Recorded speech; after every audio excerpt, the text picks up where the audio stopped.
menjelaskan tentang pengertian manajemen kinerja. Manajemen kinerja adalah proses sistematis yang dilakukan oleh organisasi untuk memastikan kinerja individu dan tim sesuai dengan tujuan yang telah ditetapkan. Proses ini melibatkan perencanaan, pemantauan, evaluasi, dan pengembangan karyawan atau anggota tim agar mencapai hasil yang optimal. Dalam manajemen kinerja, fokus utamanya adalah pada penetapan tujuan yang jelas, pengukuran pencapaian, serta pemberian umpan balik yang konstruktif untuk meningkatkan kemampuan dan produktivitas. Adapun juga unsur-unsur manajemen kinerja, yaitu yang pertama, perencanaan kinerja. Pada tahap ini, tujuan dan sasaran yang jelas terukur ditetapkan untuk individu atau tim.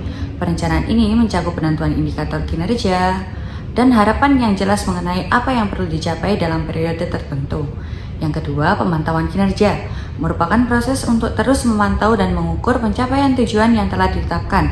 Hal ini melibatkan pengumpulan data secara periodik tentang kinerja individu atau tim dan membandingkannya dengan target yang telah ditentukan. Yang ketiga, umpan balik. Pemberian umpan balik yang konstruktif kepada individu atau tim sangat penting untuk mendukung perkembangan dan perbaikan kinerja. Umpan balik harus spesifik, tepat waktu, dan berbasis pada fakta, serta berfokus pada perbaikan yang telah dilakukan. Yang keempat, pengembangan kinerja. Untuk mencapai kinerja yang optimal, pengembangan kompetensi dan keterampilan individu perlu dilakukan secara terus-menerus, seperti pelatihan, monitoring, dan pembelajaran berkelanjutan yang membantu individu berkembang sesuai dengan kebutuhan pekerjaan dan tujuan organisasi. Yang kelima, penilaian kinerja. Penilaian kinerja dilakukan untuk menilai sejauh mana individu atau tim mencapai tujuan yang ditetapkan. Proses ini mencakup evaluasi hasil kerja, pembahasan kekuatan dan kelemahan, serta rencana pengembangan di masa depan. Tujuan dan fungsi. Yang pertama, meningkatkan kinerja, yaitu membantu individu dan tim meningkatkan potensi maksimal mereka. Yang kedua, meningkatkan produktivitas, yaitu meningkatkan efisiensi dan efektivitas dalam mencapai tujuan organisasi. Yang ketiga, meningkatkan motivasi, yaitu memberikan pengakuan dan penghargaan atas kinerja baik mereka. Yang keempat, ada meningkatkan komitmen, yaitu meningkatkan rasa tanggung jawab terhadap organisasi. Yang kelima, ada memperjelas ekspektasi. Yang keenam, ada membangun hubungan yang kuat antara atasan dengan bawahan. Yang ketujuh, membangun pengembangan karir dengan membantu karyawan mengidentifikasi peluang pengembangan diri. Selanjutnya ada tantangan dalam implementasi manajemen kinerja. Yang pertama, ada kurangnya komitmen manajemen. Manajemen tingkat atas harus memberikan dukungan penuh terhadap sistem dari manajemen kinerja. Yang kedua, ada kurangnya pelatihan.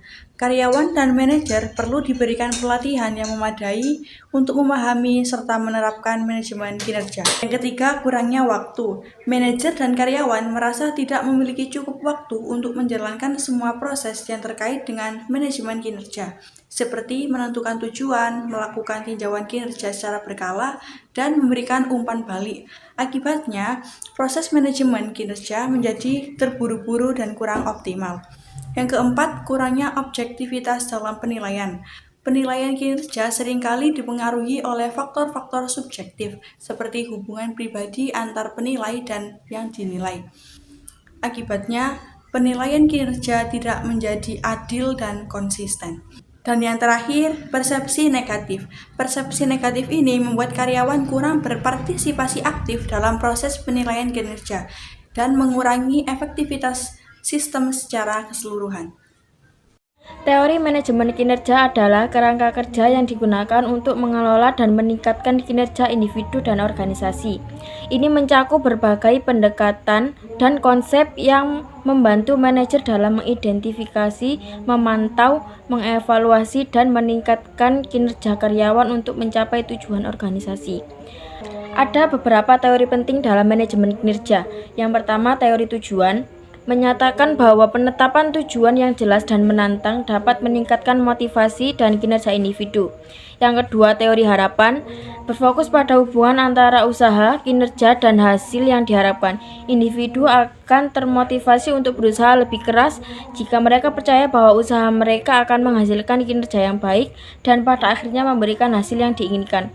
Yang ketiga, ada teori penguatan. Berdasarkan prinsip-prinsip behaviorisme, teori ini menekankan pentingnya penghargaan dan hukuman dalam membentuk perilaku. Penghargaan positif dalam meningkatkan kinerja, sementara hukuman dapat mengurangi perilaku yang tidak diinginkan.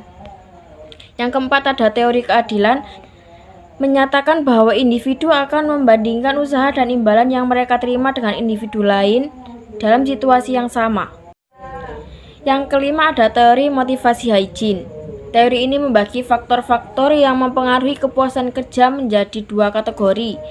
Yang pertama ada faktor motivator seperti prestasi dan pengakuan, dan faktor hygiene seperti kondisi kerja dan gaji.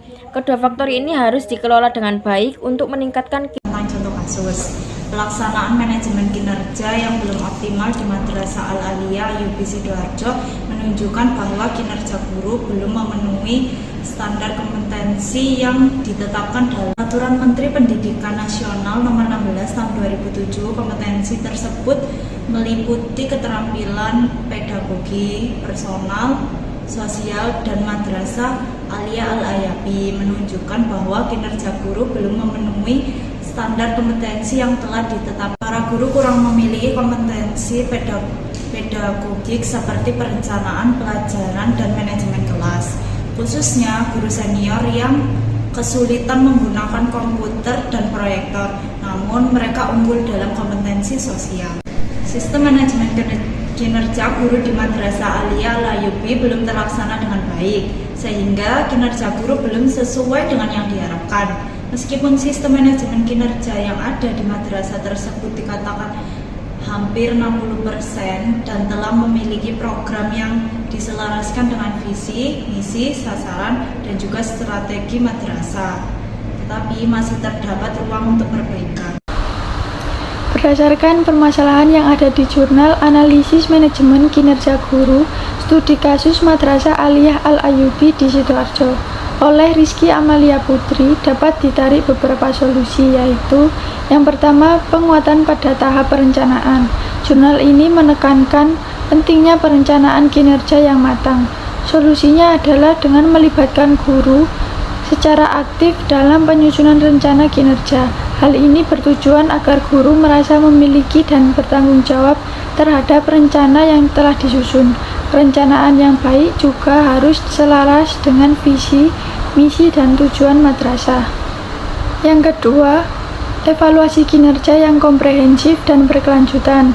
Evaluasi kinerja tidak hanya dilakukan di akhir periode, tetapi juga secara berkala selama proses pelaksanaan. Evaluasi harus dilakukan secara objektif dan transparan, dengan menggunakan instrumen yang valid dan reliabel. Hasil evaluasi kemudian digunakan secara dasar untuk perbaikan dan pengembangan kinerja guru di masa mendatang. Jurnal ini juga menekankan pentingnya pemberian reward atau penghargaan bagi guru yang berprestasi dan punishment atau sanksi yang proporsional bagi guru yang kinerjanya kurang memuaskan secara bentuk motivasi dan penegakan disiplin. Yang ketiga, peningkatan komunikasi dan koordinasi. Komunikasi dan koordinasi yang baik antara kepala madrasah, wakil kepala madrasah, guru, dan staf madrasah sangat penting dalam manajemen kinerja. Jurnal ini menyarankan adanya forum komunikasi yang rutin seperti rapat atau pertemuan untuk membahas isu-isu kinerja guru dan mencari solusi bersama. Yang keempat, pemanfaatan teknologi. Pemanfaatan teknologi dalam manajemen kinerja, misalnya dengan menggunakan sistem informasi manajemen kinerja, dapat mempermudah proses perencanaan, pelaksanaan, dan juga evaluasi kinerja. Hal ini juga dapat meningkatkan efisiensi dan efektivitas manajemen kinerja secara keseluruhan.